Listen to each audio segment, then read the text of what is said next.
Nagahangyo ang pila ka mga residente og mag-uuma sa dakbayan ngadto sa National Irrigation Administration nga malimpyuhan ang mga kanal tungod nga nagkaanam na og kahugaw.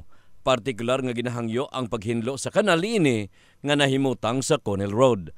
Sigon ni Gani Pigar nga daghan og mga sagbot og malas ang kanal, hinungdan nga hinay na ang agas sa tubig.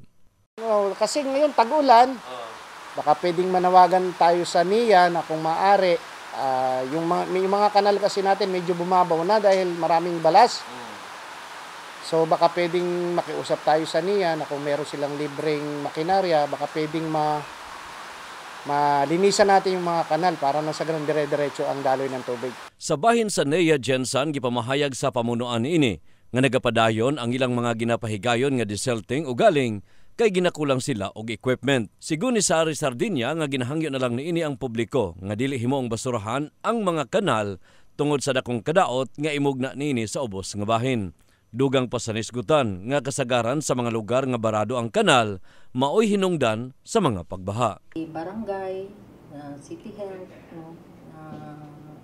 WMO na conduct me og kanang info dissemination na kung pwede lang ang mga resident dito na dili maglabay sa mga basura nila sa irrigation canal kay kani makahamper sa patubig. Then kung magbara dito sa mga structures, siyempre mag-create o kanang baha dito sa ilang resident area.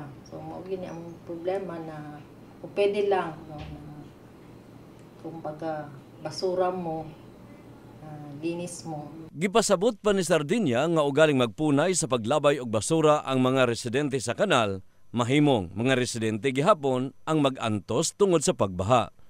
In the heart of changing lives, kini si Brigada Danny Casi sa Brigada News Jensen, Brigada News.